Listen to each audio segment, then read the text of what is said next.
Good afternoon, everyone, and welcome to the Berkeley Center for New Media's Commons Conversations. My name is Gail DeCosnick, and I'm the director of the Berkeley Center for New Media, an interdisciplinary research center that studies and shapes media transition and emergence from diverse perspectives. We're going to start off our event today with some community agreements.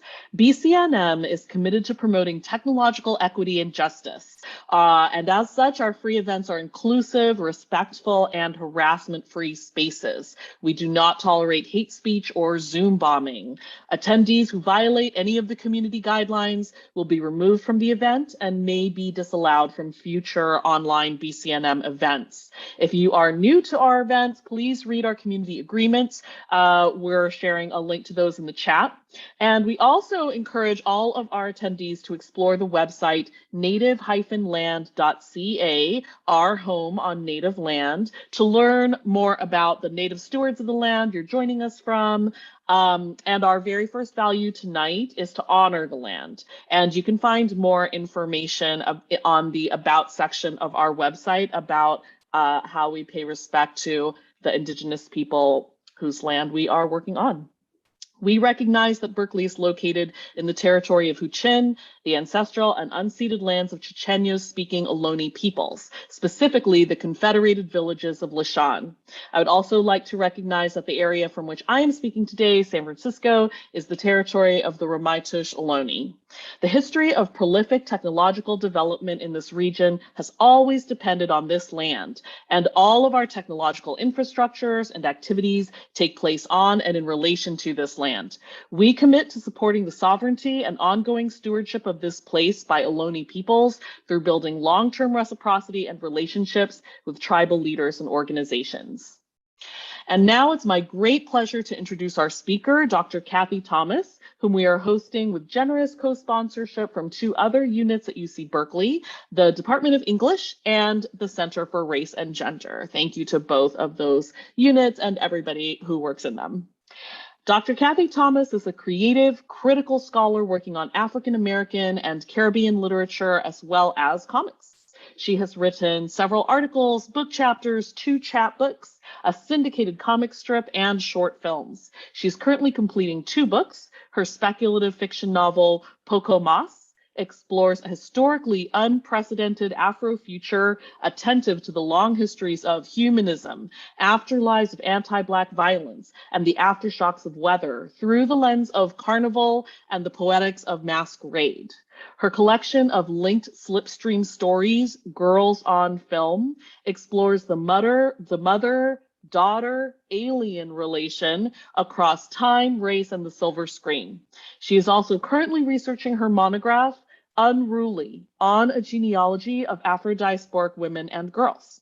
Dr. Thomas received her BA in molecular cell and developmental biology at Wesleyan University, her MFA in creative writing at CU Boulder, and her PhD in literature at UC Santa Cruz. She was a UC President's postdoctoral fellow working with the legendary Afrofuturist novelist Nalo Hopkinson at UC Riverside. Dr. Thomas is now an assistant professor at the University of California at Santa Barbara in the Department of English. From wherever you are, please join me in welcoming Dr. Cathy Thomas. Thank you so much, Abigail, for that wonderful introduction. Thank you all for coming. I see some friends and family who have also joined. I want to additionally extend much gratitude to Laura and Sophia for your help in organizing the details of my talk. Thank you to the Berkeley Center for New Media, the Department of English, and the Center for Race and Gender for inviting me to think through with your faculty in particularly exciting interdisciplinary ways that stretch innovation and invites conversation around diasporic literacy. Finally, I extend my gratitude to members of both Daily Writing Accountability and Group that includes my former postdoc mentor, Nalo Hopkinson, and art historian Cam Nelson, and others who are helping me think through the critical and creative approaches in this particular experiment that I'll be sharing with you all today. This is a collaborative piece, and I am working with a dear friend, Daryl Cohen, a geographer and a DJ, who we've gone to high school together. We won't be doing the math on that, who is helping me create mapping and sound design for one aspect of this project. I'm gonna go ahead and share the sound and the video for this.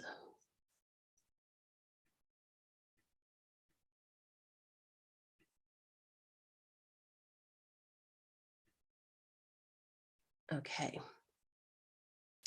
As a scholar working across several land grant institutions in California, across Los Angeles, Santa Barbara, and now Berkeley, I want to also extend an acknowledgement of our presence on traditional, ancestral, and unceded territories of the Gabrielino Tongva, the Chumash people, and the Ohlone land and other First Nations land in spaces we may be sheltered. And as LA, this is where I am right now, Los Angeles, as it pretends not to be experiencing drought conditions, I need to acknowledge the Northern Paiute people whose water was stolen and diverted to create Los Angeles.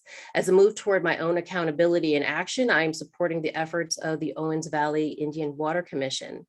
It's a tribal entity dedicated to defending water resources in the Paihanadu region, also known as Owens Valley, Bishop, California, or Mammoth.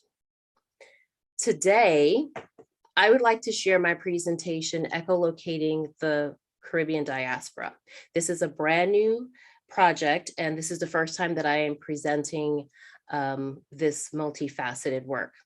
As Dr. Ducosnik mentioned, I am a creative critical scholar. I work in American literature, Caribbean literature, and comic scholarship. I am also a creative writer. I'm currently working on 2 book projects, a novel and a monograph, and I'm almost finished with a collection of slipstream stories called Girls on Film. But today I'm going to share an experiment that is part of my spec fiction novel, PoCo Mas. It is a part of the novel that is both plot-based and paratextual to the novel. First, I'll give you a background of PoCo Mas and read an excerpt to help situate you all. Second, I will give details on one of the main characters whose narrative genesis is instigated in the broader project that I call Footfall Echolocation designs. These are old shoes. These are old shoes that I have reconstructed from salvaged items. And there is an example behind me. This is the shoe West Indian primer that I'll be talking about today. And in this section, I'll share my methodology of examining diaspora. So I'm conceptualizing diasporic Caribbean people as people who are now scattered in and elsewhere, who react when they come upon a nostalgic sound cue. And when strung together, these cues create a bespoke soundscape. Next, I will show an example of the design called West Indian Primer, alongside a reading of a second shorter excerpt from PoCo Mas. This is material that will live alongside a photograph, photographs of the shoe in the novel. But in addition to the novel, these Footfall Echolocation designs are meant to stand alone on a digital platform as a virtual exhibit. Again, I will share the sound design created in collaboration with Daryl. This sound design is based on a few cues that echolocate me specifically in the Caribbean diaspora as the first generation child of Guyanese immigrants. Finally, I'll share my ongoing projects and new developments of this work. PoCo Mas's plot reverberates into the past and future, with the year 2036 being the start of 26 consecutive and cataclysmic weather events devastating the planet. They are simply remembered, collectively renamed, then trademarked Diaspora. Diaspora causes human, animal, geologic, ecologic, and manufacturing matter to wash out to sea. And in the Caribbean region, this means debris does a reverse middle passage. After the wreck, people salvage a unique set of political, social, fashion, and language codes from imagined geographies. Also from the wreck, scientists and economists salvage black market human material in an attempt to reverse engineer the Caribbean.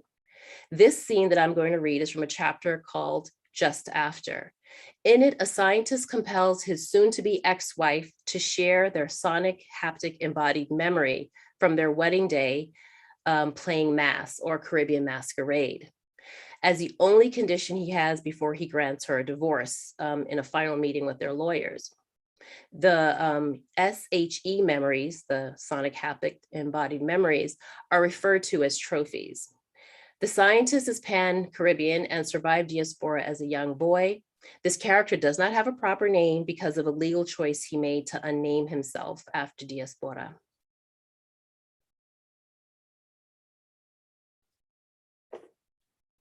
I brought our wedding trophy to the quarrel, hoping she'd have a change of heart. For our wedding, Colleen wanted us to match her neon mane that ran in tufts around her head. The atelier programmed the king and queen of Carnival and insisted we go with clarified algae blue. He never worked with that wavelength before. The green cellulose went into the loom with other desirable carbohydrates, engineered cultures, and environmental cues. A flattened tube of rainbow material emerged, which need only to be cut out along the faint outline already woven or knit into the shapes of our pretty mass wedding band, beads and feathers in blue, red, black for her bridesmaids and my groomsmen. My groomsmen, she wanted, wore the old-fashioned beads and bikinis worn in Trinidad before Diaspora. That was the trend. Wear the past on your present. The world mourned for the Caribbean in every party they threw. Our wedding cake was Guyanese black cake. Our band was the Fanananans. They played exclusively from I&I's catalog of old Carnival Road March songs. I&I, the soca star, come local environmental activist, come CARICOM president, come sociogenic terrorist, was banned now, which made the danger of music so orgasmic. We flaunted it. Our decor was Haitian. We artifice ting, pepper pot, cook-up rice, mofongo, castrapasa, even Mount Gay eclipse silver. We had platano shipped from Brazil. Even Colleen admits 2 pounds may have been too indulgent. We went rich and wild. It made the right people in Bloomington jealous when newspapers displayed our wedding trophies. They remarked how perfectly the blue feathers were implanted into the bridesmaid shoulders, how the beads protruded from the groomsmen's buttocks when they whined and whined and whined on each other. A pair of scissors and a flirtatious spirit can turn any man around. The officiant, a priest from the Church of Stoic, read our favorite verse from Marcus Aurelius' Meditations, Book 4. For the whole earth is a point, and how small a nook in it is your dwelling, and how few there in it, and what kind of people are they who will praise thee? The Stoic priest removed his robe to reveal a spiral of stringy, dirty, slimy thread algae growing under his chest skin and trailing chartreuse scar tissue to his forearms. Colleen had paid extra for this dermal aquascaping. He finished with, the universe is transformation, life is opinion. I remembered further back at our fitting when the material coils reached the end.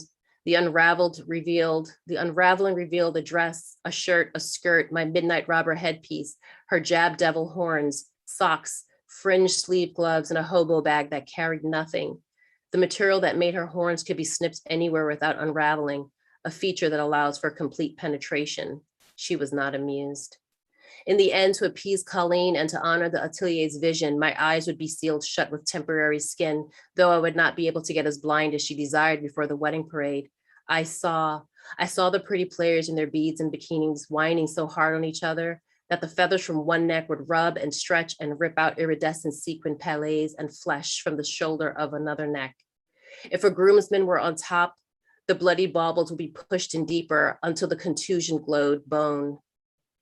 On her own float, I saw Colleen's bare breasts smeared in pholassis and squid ink. It was her something old.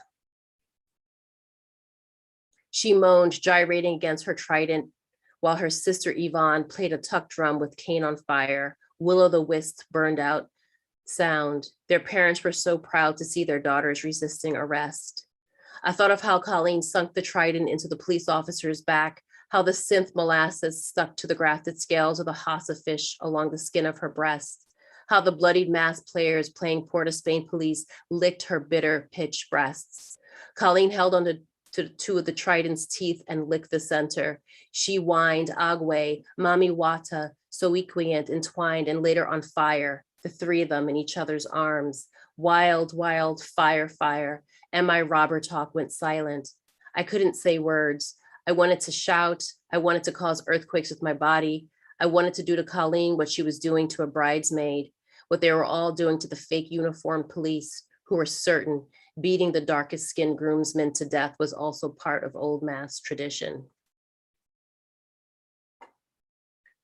So this scene depicting carnival parade revelers as carefree, I just want to make sure, is the presentation mode, can people see the full screen? Can I get a thumbs up? Because I'm Yes. seeing, yes, thank you. Okay. This scene depicting carnival parade revelers as carefree and performative belies a picture of people who are desperate to recreate the lost experience of Caribbean carnival in a future where the context of anti-colonial and anti-patriarchal sentiment is deprioritized. The licentiousness of the field of gaze is meant to produce a reaction from onlookers in carnival who cast shame on the wedding party revelers. But instead, the revelers and the spectators can only consume these carnival characters and their narratives in order to satisfy a desire for empathetic identification with the dead. These partiers can only play at masquerade through mimicry and not the motivations of parody or resistance. This cognitive disconnect can be attributed to several things in the novel, but a key one is that people are actively salvaging salvage from Diaspora. They're scooping up remains left on the shorelines and using it as fashion and for profit. Adornment becomes a language with a double-edged sword. On one hand, it allows you to reinvent, on the other, and in the wrong hands, facts become removable. For the scientist and his colleagues, data is collected through salvage, and one of the ways data is presented is through fashion and adornment. The collection of shoes all come from his lab. So the collection of shoes that I'm using in the novel and part of the digital platform come from his lab, and it comes from one experimental specimen, specimen cells, and the inherited memories from this specimen. In my novel, PoCo Mas, this specimen is introduced to the world as the product of post-diaspora salvage scooped from the sea. My main character is derived from a heterogeneous cell line that has been synthesized into a being named Fleur, which is an acronym for fungible labialized ex utero routine. But spoiler alert and plot crisis, Fleur is not a product of lab syntheses alone, but rather autopoiesis. Fleur is a system capable of reproducing and maintaining itself by creating its own parts and eventually further components. Fleur constitutes, quote, the hyphenated people of the Caribbean with, quote, self-defined identities. Because I take cues from gender and sexuality studies, Black feminist thought, critical race theories, science studies, and science fiction, the idea of Fleur made me think more capaciously about how bodies are read, about how bodies perform, and how bodies are text themselves. In 2016, I created a video installation for an exhibition and screening series called Writ Large. And so from a list of cliches and prompts we were given, I chose the cliche, consider yourself worn, which seemed a very appropriate provocation for a self-defined identity. I used doll parts from Mattel's Monster High Create a Monster fashion doll kit to first invoke Fleur.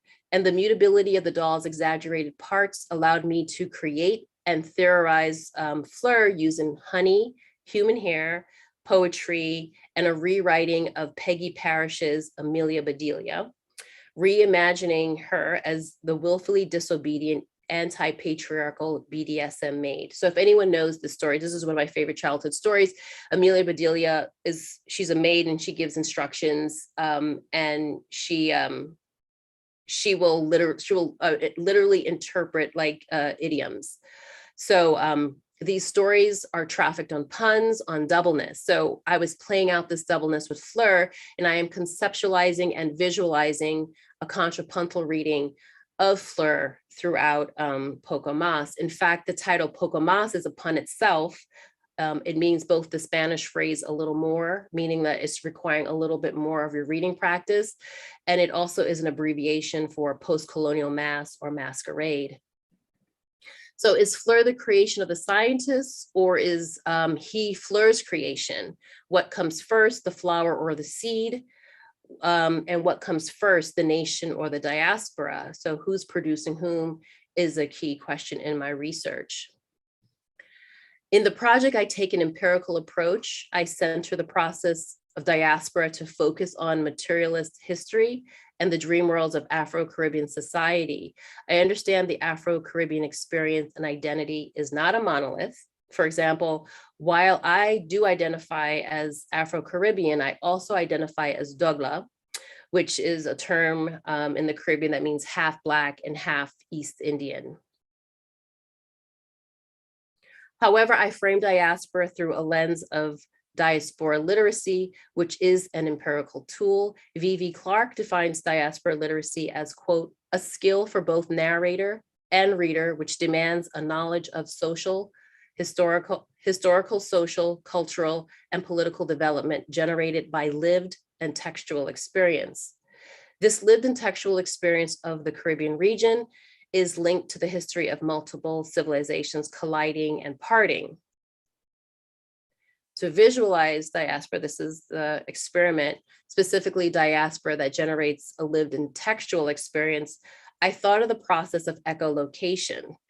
I was first turned on to this by science, but also I remembered the way Michael Ondaatje used it to frame his novel Coming Through Slaughter. It's one of my favorite novels, when he describes the jazz trumpeter player Buddy Bolden's success and then his eventual mental collapse. Human echolocation is the ability to sense objects in one's surroundings by actively creating sound so you can sense the echo. Your body emits a sound, and when that sound wave hits an object, you are able to identify the size and shape of a thing. In the case of PoCo Mas and Buddy Bolden, it is the size and shape of memory or feeling. So here, Edward Said's concept of Orientalism is helpful for me, or it just came to me when I was thinking about this. It's helpful in thinking about sensing surroundings. And here I'm thinking about sense as sensibility. It draws attention to the relationship between power and knowledge in discourses of colonialism. So knowing the Orient and Orientalism was a way of dominating it. Likewise, installing your knowledge in a subject is a way of dominating them. Language, even pronunciation, is a controlling mechanism produced by colonial discourse, a way to displace European and colonial anxiety and American anxiety about what is foreign. The foreign body must be changed enough to have an acceptable set of sensibilities. For the most part, this kind of indoctrination is successful. You know, here I am, I'm a professor, so it was successful. However, I am interested in how diaspora communities come to produce and carry forward knowledge that cannot be displaced. The conceptualization of an echolocation means that this prior knowledge or this affective orientation to a back home is always an object of desire. My project considers how and what the immigrant or the first, second, third, and so on generation of Caribbean folk uses to locate that desire. This project examines what cues outside of a homeland trigger memory of the homeland, and where does its diasporic potential attempt to extend the geographic and historical terrain of protest and refusals. The things salvaged to make the shoes have a certain staying power and saying power in PoCo Mas. The specific example I'm showing is a shoe called West Indian Primer. The Nelson's West Indian Primer is a British published grammar book used in the Caribbean to teach anglicized phonetics to children since the first half of the 20th century. How this truth or history is captured is through Fleur, who is also part of everything. So think a non-binary Lilu from The Fifth Element. These footfall echolocation designs are essentially a lab technician's notes. The West Indian Primer prose poem that I'm going to read is also data that is generated. So this prose poem is the curatorial statement / lab note for this particular footfall design. Look and say words, train the pupil to look and say how lovely you are here, how lovely it was, it is, it will be here gradually, learning as the need arises, that I alone says its own name, that I am the one you assume the kings and queens ask permission to compete in this ugly business of learning to roll our oars, followed by easy phrases, that was, were, mama, go no so papa, or for you, but all y'all niggas own slaves. Let us read easy sentences with pictures of apples feeding zebus. That you are, he has, she has, it was. We have been reading the story of how we were all conquered at the hut in the bed, by the bank, on the boat over with from under the foreign management of Tim and Tot.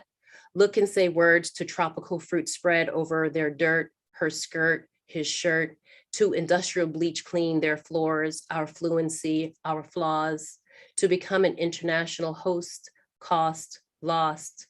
Then the pupil can send home a postcard for sound practice without pictures of Juve mud smearing Laylock Place, without pictures of purple feathers molting on Eastern Parkway, without pictures of last lap devils, Indians, robbers, and dames rotate around Caravana curry goat. Little attention need to be given to this present while gradually learning to drive a taxi, to open a door, to wipe an ass. Note to teacher, the pupil should pronounce the name of success as doctor, lawyer, accountant, Fenty, and then emphasize the initial sound capital. So old sounds carried on in your baby's breath, baby's fat, baby's chew up teeth will grow and solder into little baby fangs, colored red, black, yellow, brown. Has Tim and Tot a viper on their hands? Yes, they have. Say hand, sand, ant, misbehaving, and underline the subject. The intention is human, the sign is black, the referent hangs by its own name.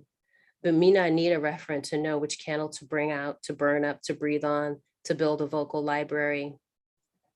That mide, hide, she be, we be talking about how we moved apart in thinking of each other from the forest to the fields, on the block, by the thousands since our arrivals. Come let we recognize the sentence, bring out solidarity, burn up nostalgia, breathe on, and don't build another how lovely-ism, and look and say demands, so that when I am gone again, we have permission to look and say mashup in your name.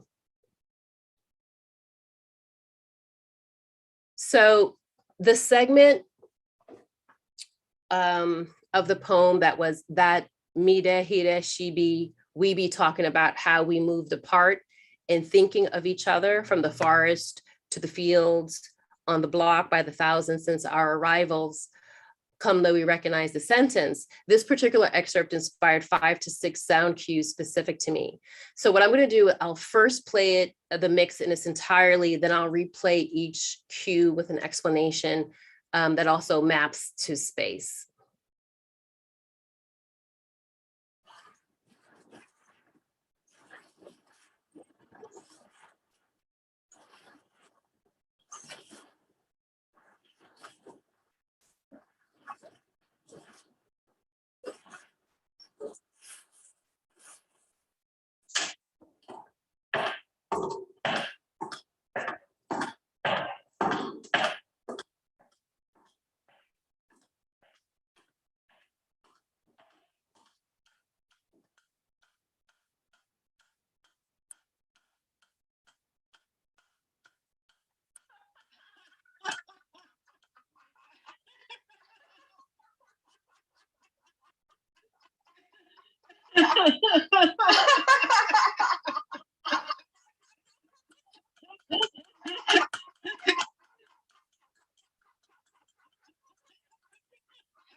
So I'm going to play it again, but this time I'm going to just break down in the sections of the sound. So I'll play the sound and I might talk over it, but I'll try to let the sound play out into its entirety before I speak over it.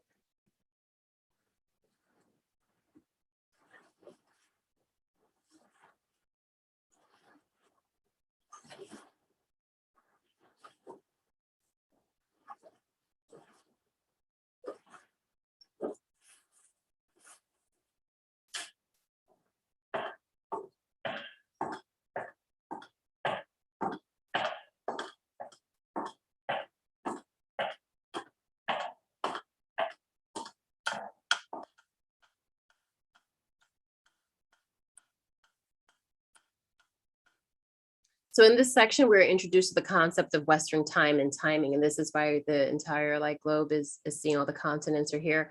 First, we hear the water and the waves, and then it's maybe like a pre-Columbian moment. Then a quick grinding of sand, maybe boats from afar have come to shore in 1492. This gives way to the footfall sound of manufactured shoes, maybe a pair of Oxfords, walking, and then the metronome. And I chose the metronome as an object that dictates timing. It's a kind of a technology that keeps time, and it overlaps with the footsteps, and the metronome throughout this mix it marks time.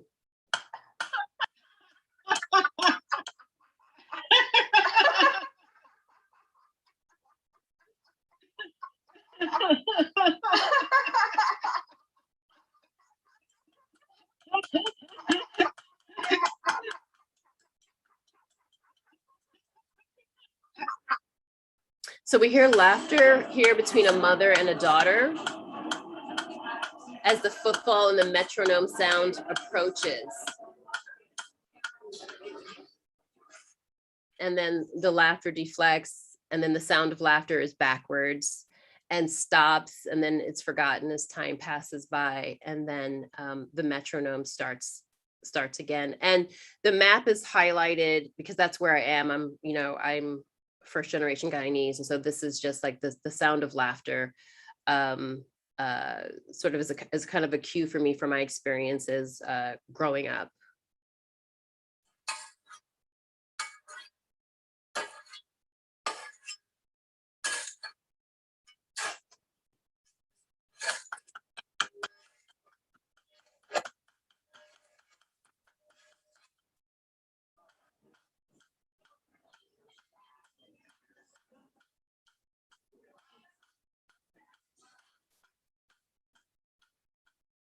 So this third cue is the sound of sand grinding and metal moving through a surface. And here I'm imagining, not really imagining, but I'm looking at a pre-tourism scene of construction along unspoiled shoreline. So this is one of the things I noticed when I would visit the Caribbean or in Africa. Like a lot of the shoreline property was taken up for tourism, and so then the metronome returns and marches on.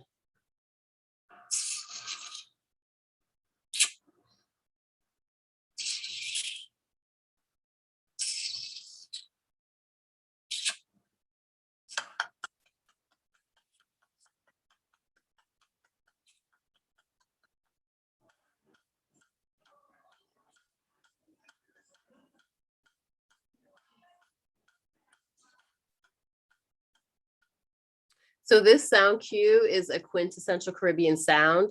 It is a sound made by sucking the air around the tongue when the tongue tip rests against the palate. It's called sucking your teeth, or stewing your teeth, or stewing up. As a woman of Caribbean heritage, whenever I hear this, my ears perk up and I'm like, is someone angry? Is someone annoyed? I was like, where are you from? What country are you from? So like, where is their body? And also more importantly, where did this body come from? In this way, it becomes figurative language, this sort of this gestural, non-lingual sound. It marks space, place, and dwelling from body to body across space.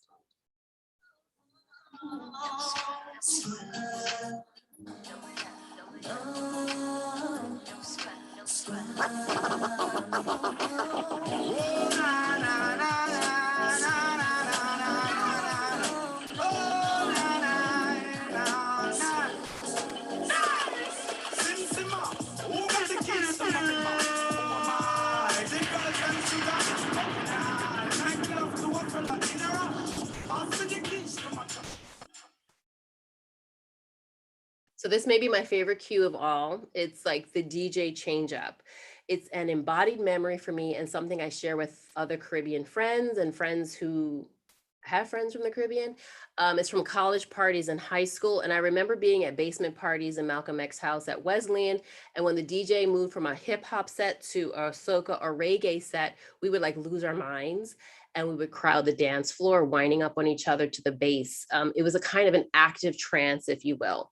So to borrow from PoCo Mas, it was like our sonic haptic embodied trophy. It was like that moment the DJ switches it up. And finally, this sound mix is a cacophony that is led in by very colorful cursing from this Guyanese woman named Megan, who I found on YouTube.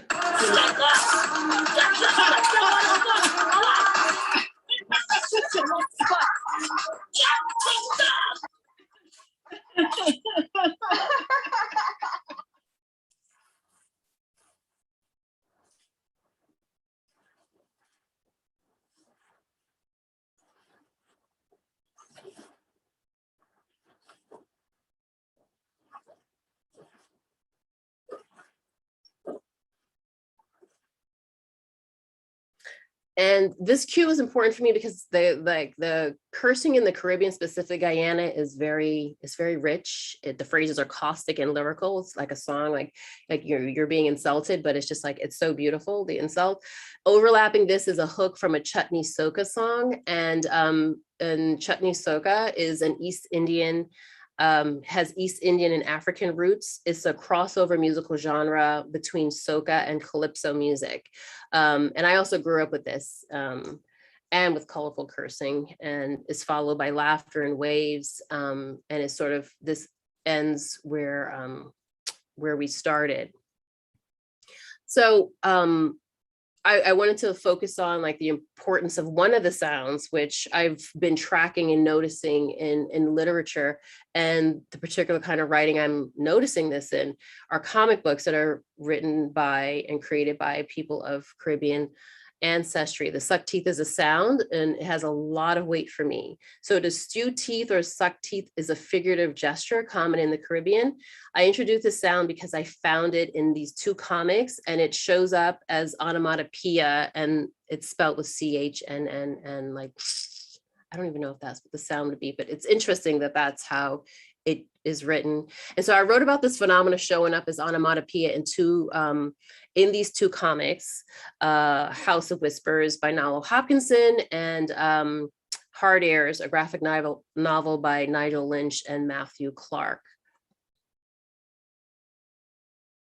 There's also a Michelle Pearson Clark Suck Teeth Compositions that brilliantly captures this nonverbal gesture. So I just wanted to bring this up to say that there are these cues that do sort of gesture at a homeland or some sort of familiarity between people. So it will like sort of knock you off your socks when you're just having a regular like mundane day. It'll like kind of shock you into another space time. So in my fiction, I want to imagine and explore the social and political tension of the contemporary and future diasporas. It acknowledges migration populations. PoCo Mas theorizes a speculative ontology of the character Fleur, who is a self-instituting disruptor that can only be created by the chaos of diasporas. Yet out of the thick SF world building, I take the metaphor of diaspora, which means to scatter like seeds, to show that even the unruly cell line is a socially stabilizing force for people trying to adapt to catastrophe after capture, after capitalism, and after the Caribbean has been sunk. Caribbean culture and ecology are created by a constant exchange of indigenous, African, Asian, and European influences, plus its modern diasporic communities. Boundaries are porous. More specifically, and based on scholar Alondra Nelson's work, my footfall designs and echolocation process is Afrofuturist because it has culturally distinct ways of approaching Caribbean Afro-diasporic culture, informed by how technoculture impacts the Caribbean. For example, I see the English language and the clock and the metronome as a technoculture that has affected space-time in the Caribbean, even the way hurricanes show up in official records. To return to the notion of puns and doubleness, the other foot to this pair behind me will not be an exact match. So each of the 10 pairs that I'm going to be building are in conversation with each other, but each footfall echolocation design is a version of salvage. So one foot is forward and one foot is back. So the example that I showed today is a representation of the past because it is riffing off of the West Indian primer that was salvaged in the novel. So PoCo Mas will have chapters that we'll have one chapter that emulates a museum art book in which the data salvaged from Diaspora are curated and displayed as shoes. Each shoe is linked to fragments from the novel. My examination of space and place is also discussed in a recent essay that appears in Hard Airs, the Bayesian graphic novel, edited by John Jennings, and in a forthcoming article in Comparative Critical Studies. And because I cosplay and I play masks, I have the opportunity to take on a more clearly defined role in my research environment. So my role as co-investigator on a Woman in Carnival grant with colleagues Emily Zobel-Marshall from Leeds Beckett University and collaborating with Adiola Dewis from the University of South Wales and Suniti Maharaj from the Lloyd Best Institute of the West Indies in Trinidad and Tobago, I will be able to have the opportunity to travel across parts of the Caribbean diaspora, including the UK and Trinidad, to collect more salvage material for shoes. So I would like to have the Footfall Echolocation designs on a standalone platform for contributors to share their own sound cues and echolocate themselves within their own diaspora. From this, an experimental video project may also be executed as a collaboration piece with the Quantum Black Futurism portal. I'm also researching for my monograph, Unruly, on a genealogy of Afro-diasporic women and girls. Unruly combines literary theory, social history, oral interviews, gossip, and poetics for a trans-historical examination of spaces within society that are disrupted by the racialized and sexualized bodies of Black female presence. Unruly argues that the Black female body paradoxically foments anxiety, abjection, attention, and imitation across multiple narrativized sites, such as the performance stage, the comic book convention, Caribbean carnival promenades, ice rinks, in science fiction, at protests, academia and labs, beauty and fashion industries, the quintessential stoop, and even digital secret-keeping networks of podcasts and social media in discourses of humanism and femininity. And this will also have a digital component. So this picture that I have up is an illustration of Surya Bonali, who for those of you who watched the 1998 Olympics, she did this amazing backflip and landed on one foot. And there was a lot of discussion around the sort of like maybe the lack of grace of her performance and how her body was being read in a very sort of animalized or like mechanized way. And the standards that were being assessed to the other skaters weren't being assessed to her. And so like her Blackness and her ability, her like this like sort of hyper ability of athleticism was under critique and being policed. So I look at Surya Bonali as a case study, and she skates through the book, you know, metaphorically and literally. I want to give special thanks to Daryl, who is here today. So also, if anyone has questions about the sound and the sound mixing, Daryl is here and he can take questions on that.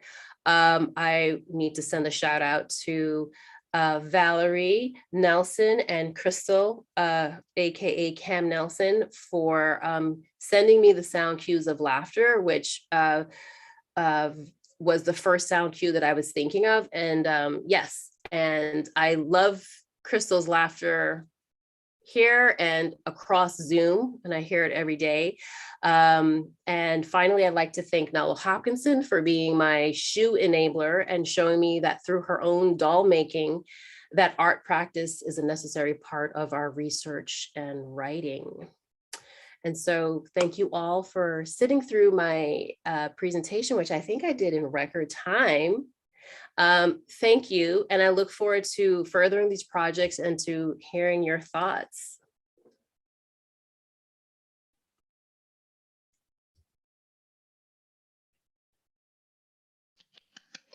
Yay! I know we can't have everybody applaud you, so I will applaud on behalf of everybody. Thank you so much, Dr. Thomas. And please, everybody who is here, please ask your questions in the Q&A box. We'll be happy to read your questions out loud and would love to engage your thoughts with this amazing work. So rich and such a panoply of an assemblage, you know. So one thing I thought of, I'll just vamp for time by just sharing some thoughts. And so now this is the time when everybody put your questions in the Q&A box.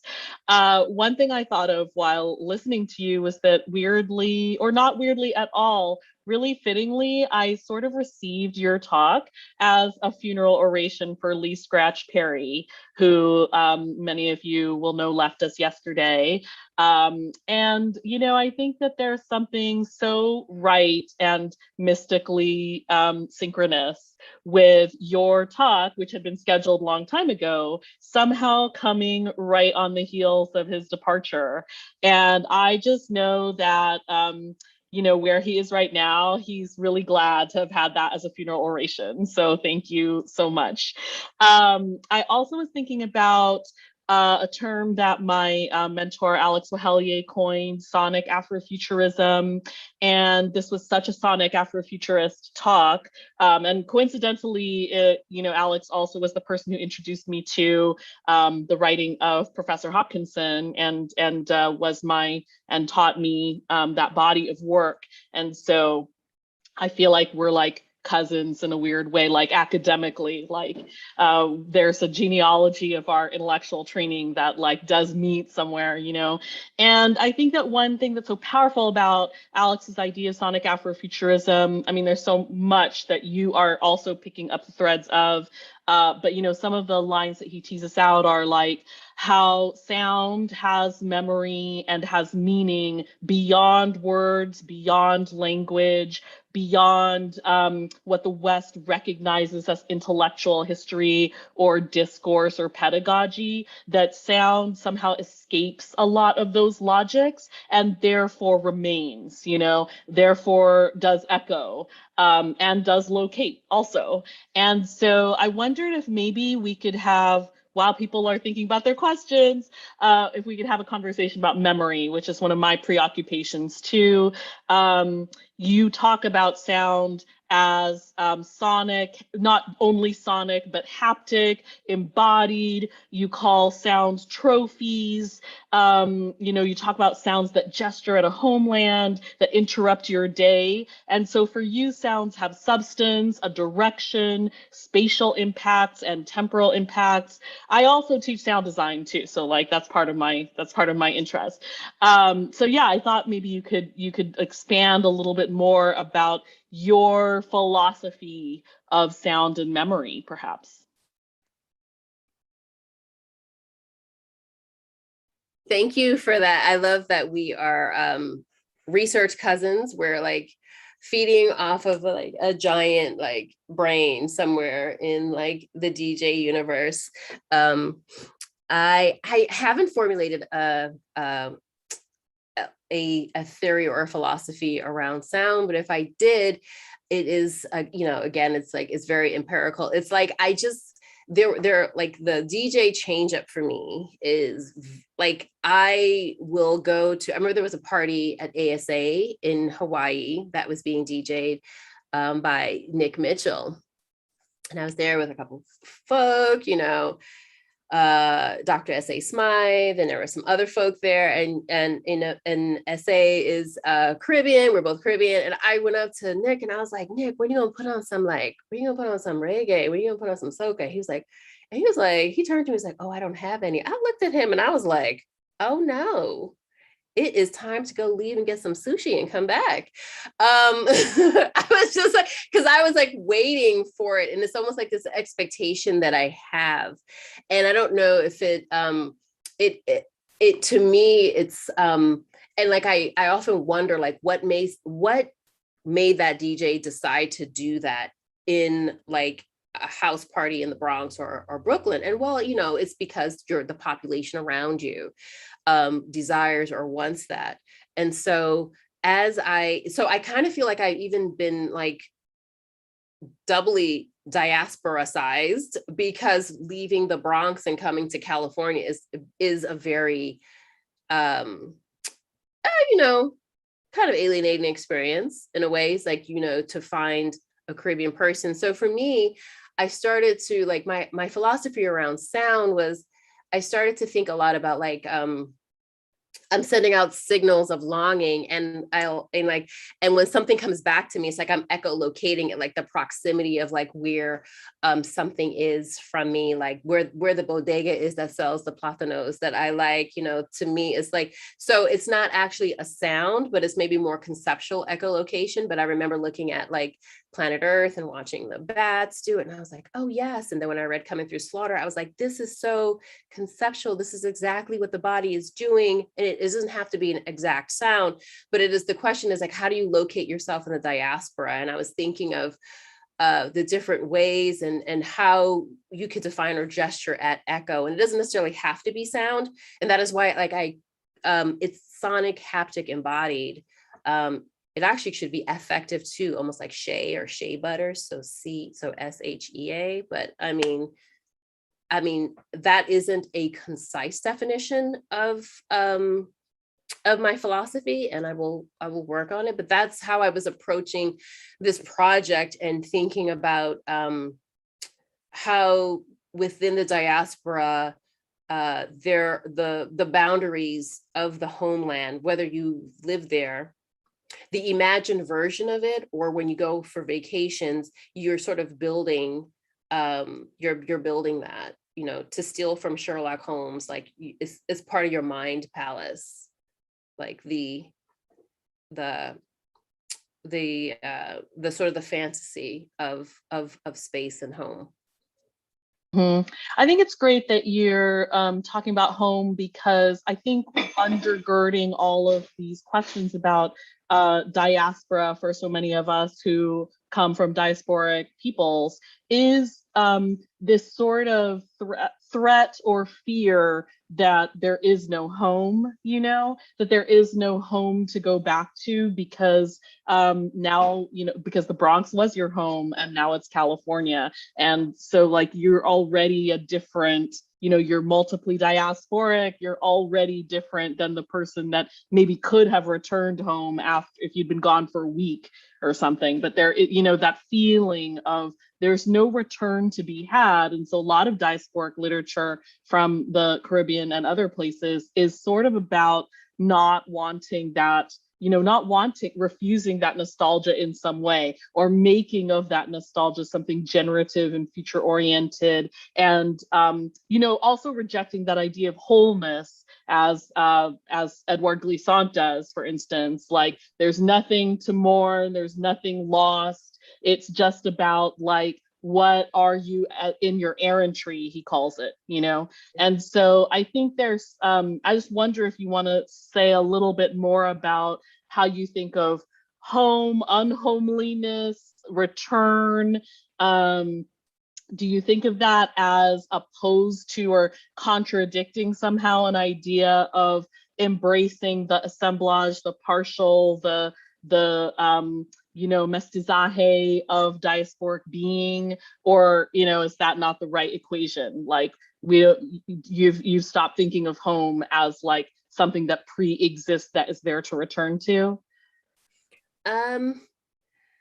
Wow, I was just home 3 weeks ago. I went to, you know, before, you know, I wanted to go before the Delta variant got the best of us. And so I managed to go to the Bronx. I was trying to do a whirlwind tour. I went to the Bronx, I went to Connecticut to see my sister. I went to South Carolina to see my godmother. I did the thing. And what I noticed, I think what I noticed was that, you know, I have very fond memories that live actually in objects, and things are very different, you know, now. I think people have tried hard to gentrify the South Bronx, but it's just not happening for them. They're working at it, but they just can't. So I think that, you know, so I don't see that visually on the streets there, but in other places there are. I mean, there are gestures at improvement. And so the busyness, the loudness of like the places where I shop are still very familiar to me. So it feels like so, for example, when I go to the garment district in LA, I was like, yes, this feels like this shopping at the South Bronx, the hustle, the bustle, all the people, the shopping carts, the kids, people crying in the streets. And it's just like, you know, it's like madness. So the idea of home then for me, it's like a Build-A-Bear. You know, I can build it up to be what it is, but it's not a real bear. You know, at one point it was a real bear, but I don't remember when it was a real bear because I was just living life at that point. And I went away at a very early age. So I went to boarding school when I was 13, and then, you know, went off to Wesleyan, and then, you know, I came out here to, like, you know, work on Buffy the Vampire Slayer, and I never went back. So, and, you know, that was a very, you know, long span of time. So my idea of home is kind of frozen, and I have to get like reports from the home front, from family and friends, and from like text and things like that. So all of that builds my Build-A-Bear of what home is for me. And that's fine, because it does need to change. And I understand everything has to change. So I love that you brought up glissant, because I'm thinking of his engagement with opacity.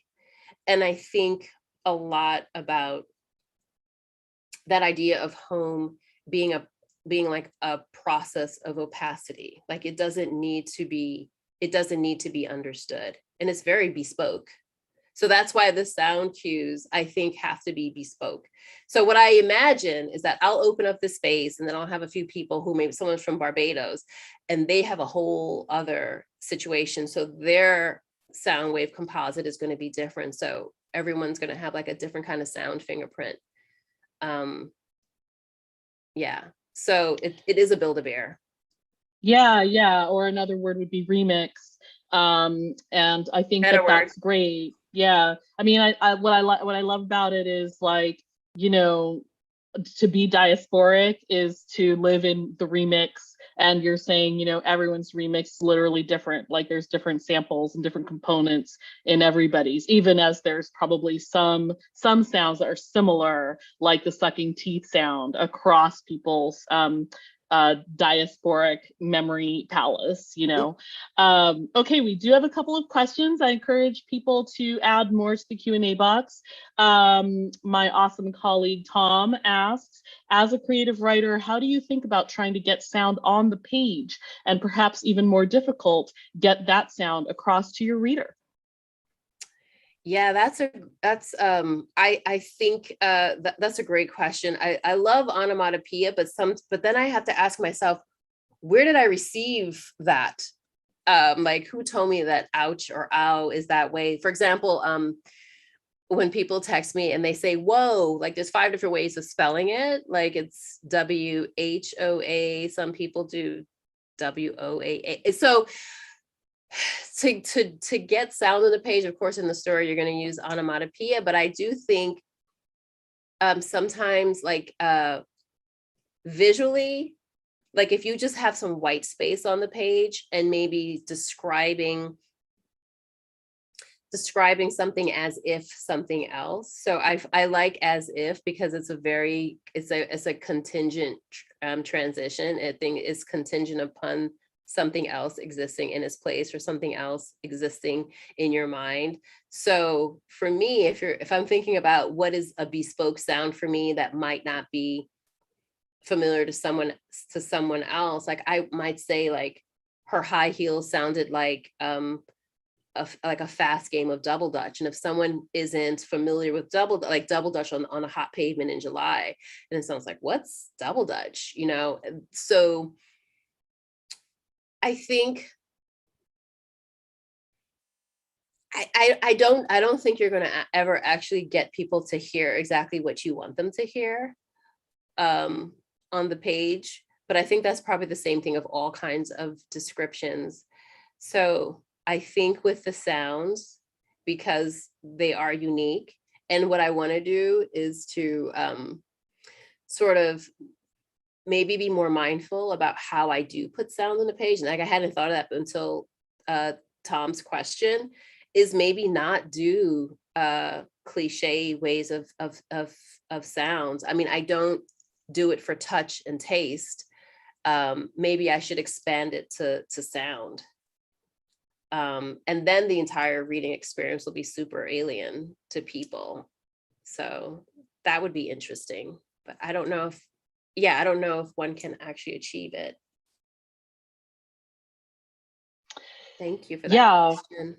Yes, thank you, Tom. Yeah, I wonder if your collaborator, Daryl, might also want to jump in, you know, to talk about writing with sound, maybe. You just talked about writing sound, you know, in words, but Daryl, if you're around, I just invite you to come on in and maybe talk a little bit more about working with an author and doing a multi-genre type of sound design. Are you here? It's fine if he's not. I'm here. Can you all hear me? Yes. Great. Daryl, how is it working with Cathy on something that is so expansive and is, you know, far from only a sound project, but has, you know, written components and these theoretical components, and is fiction and theory and all those things? Like, what is this work? What do you conceive of yourself doing?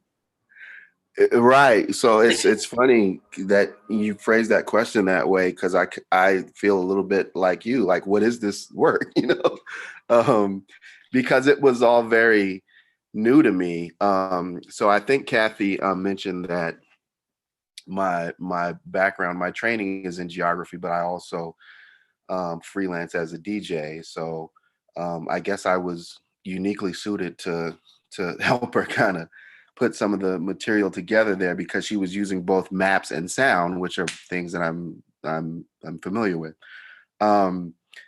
So yeah, it was a new kind of thing for me, because there haven't been a lot of opportunities for me to kind of do projects where those two worlds collide in that way, you know? So that part of it was very interesting and fascinating. But obviously, you know, having had so much experience as a DJ, I am very aware of how sound, and I was very curious about some of your comments earlier about just sort of sounds that aren't language, and um, how powerful they are at communicating certain things that sometimes you can't really even communicate in words.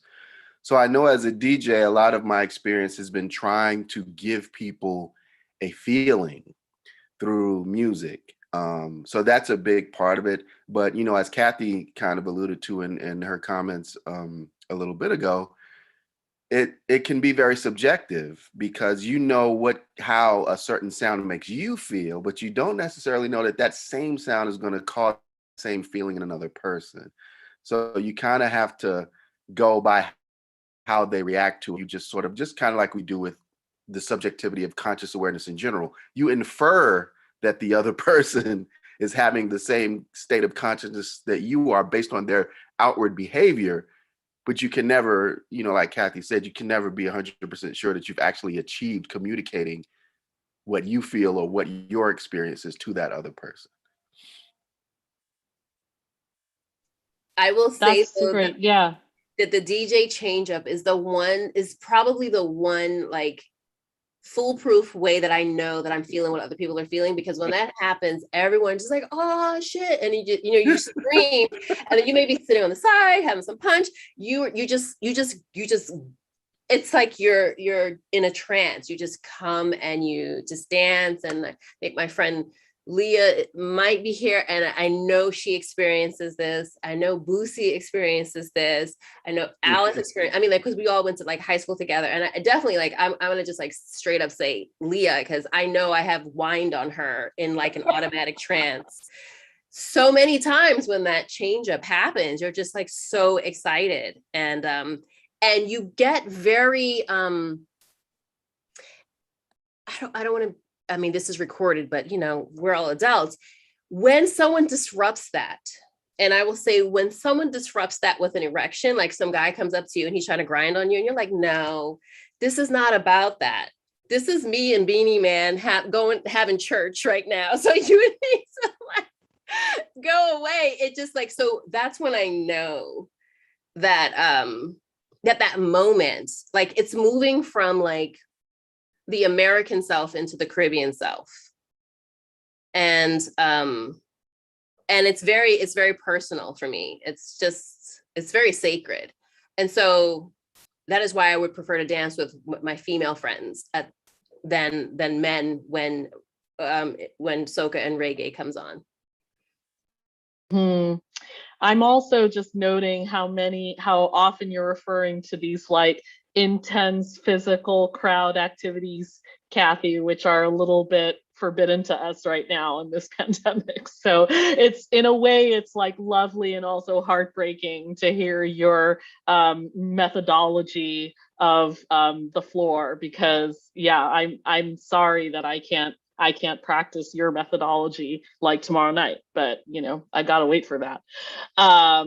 So yeah, I think that, and thank you for bringing the phallus into this too. I just think that was a bold and accurate move. Like, just listening to Daryl and you, I think there's things about sound like that are quite precise, that are science, as DJ Kool Herc and Grandmaster Flash and Afrika Bambaataa used to say. That they're in their labs, they're doing research, they're discovering the break, and they're discovering what the tenets of what we now call hip hop, were supposed to be like. What works on the floor, what works at the block party, and what works on the record. I mean, there is this scientific these sort of rules about sound that are just true. Like, I always emphasize bass a lot, I think, because of the human heartbeat. It's the first sound that we hear in our mother's wombs, and on the other side, there is that spiritual, religious, Lee Scratch Perry would be more on that side, I think, even as like technically proficient as he was. I think there's also this mystical, wondrous, as Daryl was saying, like, we don't know if it's going to work. We don't know what the listener's orientation is to the sounds that we're producing or culling together or something. So I'm not saying anything that artists don't already know. Like, this is what art making is. It's like, 3 drops science and 100 drops like mystery, and then you don't know what the listener or reader or viewers can make of it. So okay, let's go to Eric's question. Eric says, thank you so much for your talk. I was wondering if you could speak a little bit on attention. You described both the DJ transition and sucking teeth as things that alerted or directed your attention. They perhaps brought a new awareness, ? What is it about these moments so that they carry this ability for you? What does it mean to use these moments generatively? Yeah, thank you. Thank you so much, Eric, for wording it that way. Yeah, of a sound that redirects my attention. It makes me think of when I'm training my dog and I'm like, focus, and that becomes a cue. But I think what it is, much like what I said before, there's something.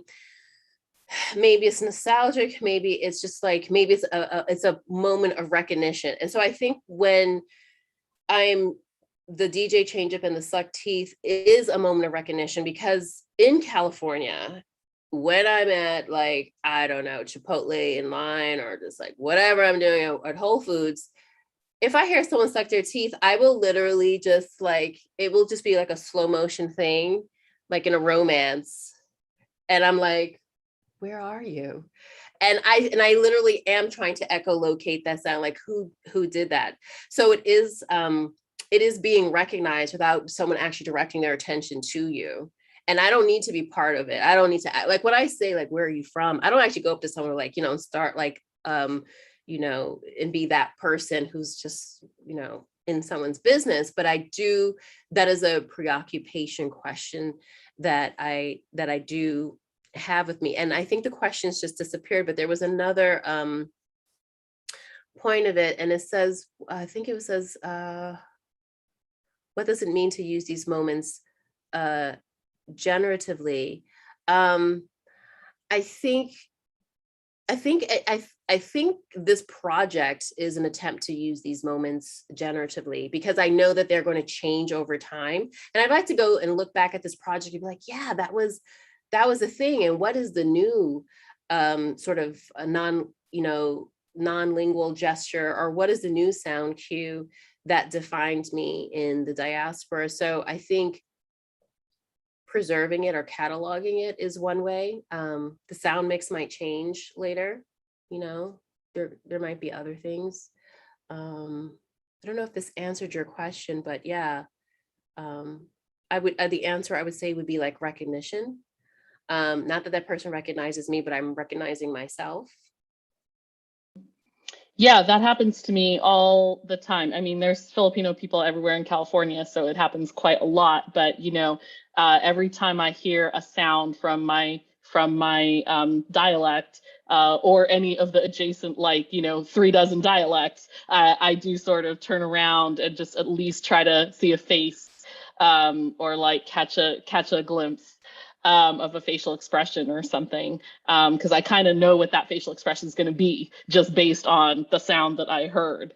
Okay, well, to turn, thank you, Eric, and to turn from sound to the haptic and objects, I am noticing that shoe right behind you, and maybe to close it out, we could just sort of have you do a little bit of like talking about the background that you have chosen for your Zoom presentation. I know that we saw images of that shoe in your presentation, but if you want to introduce us to the object, I think that would be cool.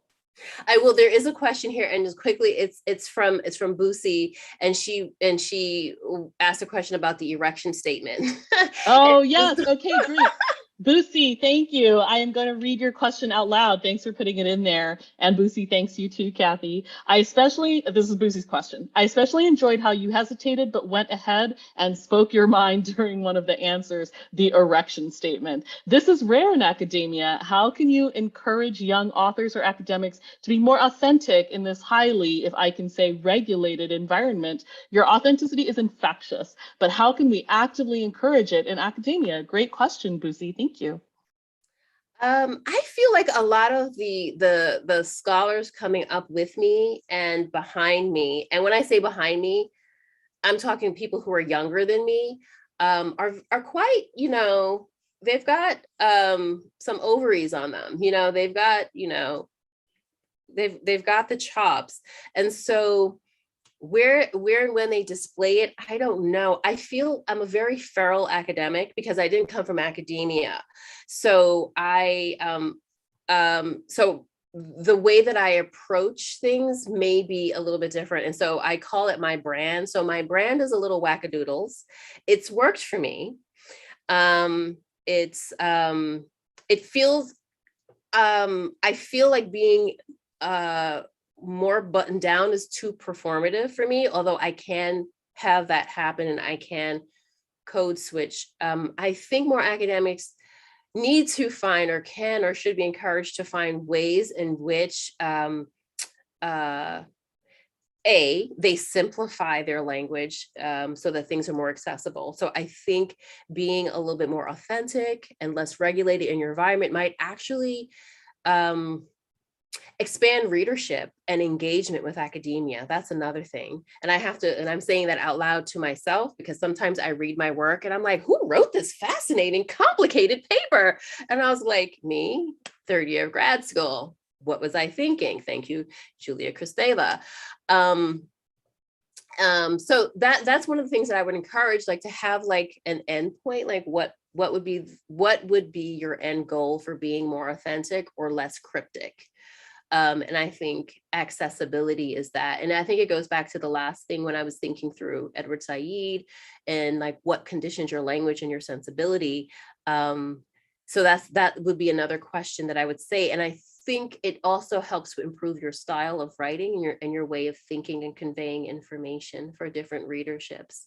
So I'm giving like a material outcome for being authentic, so that people aren't shy about it, and do it in the way that they need to. So the shoe, and thank you, Boosie, for the question. And the shoe is quite fragile as a thingy, but what I'm going to do is I don't know. I'm going to attempt to, I don't know if I have to. Well, this thing is it's hindered. So I don't think oh yeah, it's doing a thing. Not really. Let me wind it up.